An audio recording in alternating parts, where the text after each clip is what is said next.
1284 হিজরির আগ পর্যন্ত সারা পৃথিবীর সবাই 20 রাকাত তারাবি পড়তো।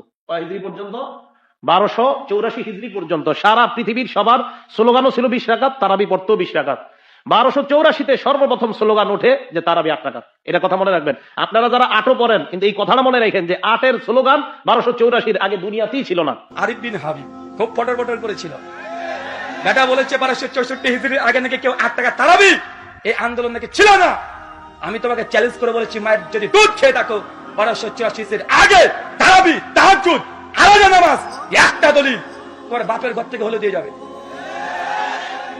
এটা 1264 হিজরির আগে, 84 হিজরির আগে কেউ দাবি করেনি, কেউ না। যদি বুকে দাম থাকে, তারাবি না তাহাজ্জুদ, একই নামাজ না ভিন্ন নামাজ, এই বাহাসে আরিফ বিন হাবিব ওয়েলকাম, চলে আসো, রাজি আছি। তাই আগে থেকে জানিয়ে দিলাম, पेटी का कुर्सी, कुर्सी का पेटी बांध लीजिए, रमजान आ रहा है, मौसम बिगड़ने वाला है। আগে থেকে রেডি হবেন।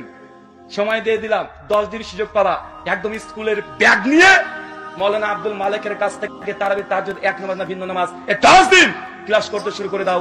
10 দিন পর দেখাবে ইনশাআল্লাহ। ক্লাস করো, একদম শিশু বাচ্চা ছেলে মতো পড়তে চলে যাও 10 দিন।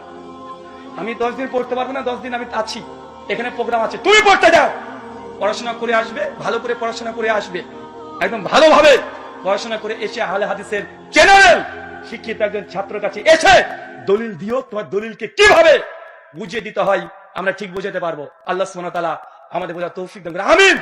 ভাবেন না যে অহংকার বা গৌরব করলাম, কারণ আমি চাই আমাদের আলেম ওলামা শায়েখ মাশায়েখ এদের কাছ থেকে আমরা কি শিখি। শেখদের ডিবেটের জন্য আমি বলি, বারবার বলি, কোন শেখ মাশায়েখ তারা যেন ডিবেটে না যায়। আরে আমরা আছি, ওরকম ছুঁচো মারতে কামান ব্যবহার করার দরকার নেই, মশা মেরে হাত বন্ধ করার দরকার নেই। ওইসব গন্ধ কীট গুলোকে মারার জন্য আমরা যথেষ্ট আছি। তুমি আবার বলো না জানো যে জেনারেল, কারণ তুমি একাধিক আলোচনাতে বলেছো যে তুমি যে মসজিদে খুতবা দাও, যে মসজিদ আলোচনা করো, মাঝে মাঝে আহলে হাদিস ছেলেরা ছোকরারা নাকি গিয়ে বলতেন বা বলেন যে আপনারা কেন বুকের উপরে হাত, নাভি নিচে হাত বাঁধেন, বুকের উপরে হাত বাঁধা হাদিস নাকি সহি। তুমি নাকি বলে স্কুলে সব খুলে খুলে হাদিস থেকে বুঝিয়ে দাও। বেটা আমি আহলে হাদিস আসো, একবার বুঝাতে, একবার বুঝাতে আসো। তারাবি তাহাজ্জুদ এক নামাজ না ভিন্ন নামাজ, রমজান মাস, কেননা আগে থেকে তারা শোরগুলো পাকিয়ে দিয়েছে। আর আমি আগে বলেছি ভালো হতে চাই, কিন্তু এই হুজুর আমাকে ভালো হতে দেয় না। আমি কত চেষ্টা করি ভালো হয়ে যাব, বারবার চেষ্টা করি যে আমার এই ভাইদের সঙ্গে ডিবেট বাহাস মোনাজারা করবো না, বারবার শুধু পেছনে খুঁচা দেয়। তো খুঁচা দিলে তো বাসঝাড় রেডি আছে, রেডি আছে না নাই? তুমি খোঁচাখুচি করবা, বাসঝাড় নেবা না, তোমাকে বাসঝাড় নিতে হবে। আর আমরা দেওয়ার জন্য সবসময় প্রস্তুতি নিয়ে থাকি। তার জন্য আপনি আগে বলে দিয়েছি, তারাবি তাহাজ্জুদ যদি দাম থাকে, কিউট ভাই তুমি চলে আসো, না পালে তোমার প্লে বয়কে পাঠিয়ে দাও, তাও না পালে নাইট বয়কে পাঠিয়ে দাও, তাও না পালে আরিফ বিন হাবিব, এখনো তার সঙ্গে ভদ্রতা হচ্ছে, যতদিন সে ভদ্রতা দেখাবে।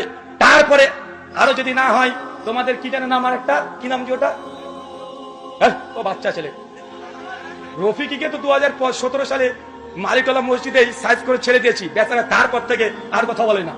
লুৎফর রহমান ফারাজি ও লিস্ট থেকে আউট হয়ে গেছে, ওকে মানে মঙ্গল করে খুঁজতে হবে, ওকে দেখা যায় না, দেখা যায় আর তামিদুল মাওলা ও গায়েব, অদৃশ্য, ও বৃহস্পতি গ্রহে বসবাস করছে এখন। কিন্তু এখন মাঝে মধ্যে একটু উঠবাই লাভ দিত, অনেকটা কমে গেছে, কিন্তু ইদানিং ফেসবুকে আবার শুরু হয়ে গেছে। বড় শয়তান গুলোকে বেঁধে দেয় রমজান আসে, ছোট শয়তান ওরা কিন্তু খুচাখুচি করবে, করে কি করে না। তাই আগে থেকে জানিয়ে দিলাম,